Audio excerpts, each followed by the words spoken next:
नमस्कार साथियों, मेरा नाम है रोहित चैडवाल और आप देख रहे हैं पपलाज एजुकेशन।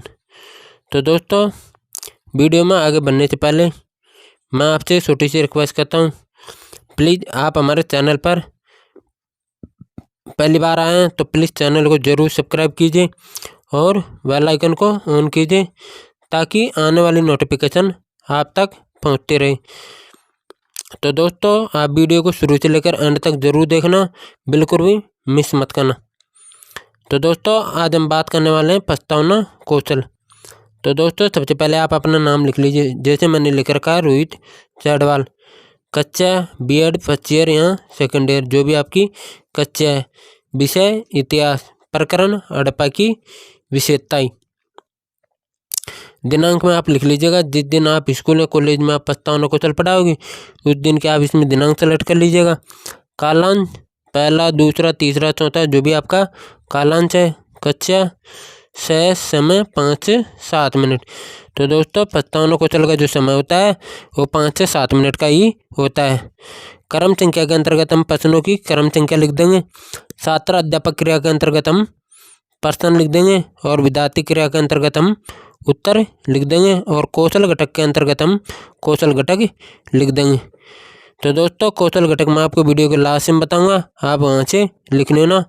यहाँ पर जगह कम थी इसलिए मैं आपको वीडियो के लास्ट में बताऊंगा। पहला प्रश्न हम बच्चों से पूछेंगे, हम किस देश में रहते हैं। हम किस देश में रहते हैं तो बच्चा बताएगा भारत देश में। तो दोस्तों, इसी भारत देश को हमें दूसरे प्रश्न में कन्वर्ट करके पूछना है, यानी एक शब्द लेना, ज़्यादा नहीं लेना उत्तर का, और उसका दूसरा प्रश्न बनाना हमें। जैसे हमने भारत ले लिया शुरुआत में, यानी भारत के पड़ोसी देश कौन कौन से हैं, तो बनाना दूसरा प्रश्न।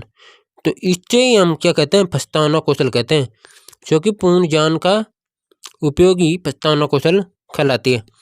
तो दोस्तों, दूसरा प्रश्न हम बच्चों से पूछेंगे, भारत के पड़ोसी देश कौन कौन से हैं। तो बच्चा बताएगा पाकिस्तान, चीन, नेपाल आदि। फिर तीसरा प्रश्न हमें बच्चों से पूछना है, वर्तमान पाकिस्तान में कौन सी संस्कृतियाँ रिसित है। वर्तमान पाकिस्तान में कौन सी संस्कृतियाँ रिसित है। तो बच्चा बताएगा हड़प्पा, मोहनजोदड़ो, कोट डीजी आदि। चौथा प्रश्न हम बच्चों से पूछेंगे, हड़प्पा सभ्यता की विशेषताओं के बारे में आप क्या जानते हैं। तो दोस्तों, कोई भी बच्चा इसके बारे में जवाब नहीं दे पाएगा, सारे बच्चे मौन रहेंगे। मौन रहेंगे तो प्रश्न क्या हो जाएगा, समस्यात्मक। किसके लिए, बच्चों के लिए। तो हम इसमें क्या लिखेंगे, समस्यात्मक ही लिखेंगे। फिर दोस्तों, आपको उद्देश्य कथन लगाकर आपको लिखना है। अच्छा, तो बच्चों, आज हम हड़प्पा की विशेषताएं के बारे में विस्तार पूर्वक अध्ययन करेंगे।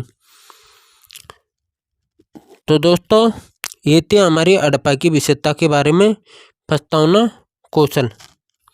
और दोस्तों, और भी आप सब्जेक्ट के बारे में प्रस्तावना कौशल देखना चाहते हो तो चैनल की एक बार प्ले लिस्ट में जाकर जरूर चेक कीजिएगा, वहाँ पर आपको बहुत सारी प्रस्तावना कौशल मिल जाएगी। यानी एक विषय पर ही 50-100 से लगभग प्रस्तावना कौशल मैंने बना रखी है।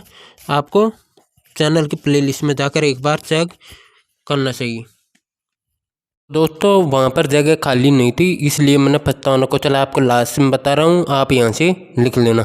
प्रस्तावना कौशल के कौशल घटक। तो दोस्तों, आपको प्रस्तावना कौशल के कौशल घटक आपको कैसे लिखना है, प्रश्न लिख रखे हैं और कौशल घटक। जो पहला प्रश्न है उसके सामने आप लिख लीजिएगा पूर्ण ज्ञान का उपयोग। दूसरे प्रश्न के सामने आप लिख लीजिएगा क्रमबद्धता। तीसरे प्रश्न के सामने आप लिख लीजिएगा उचित युक्ति का उपयोग। चौथे प्रश्न के सामने आप लिख लीजिएगा विद्यार्थी के उत्तरों का उपयोग। पांचवें प्रश्न के सामने आप लिख लीजिएगा प्रस्तावना की अवधि। तो दोस्तों, इस प्रकार से आप इस प्रस्तावना कौशल को आप प्रश्नों के सामने आप लिख लीजिएगा। तो दोस्तों, आशा करता हूँ, उम्मीद करता हूँ आपको ये वीडियो बहुत अच्छी लगी होगी।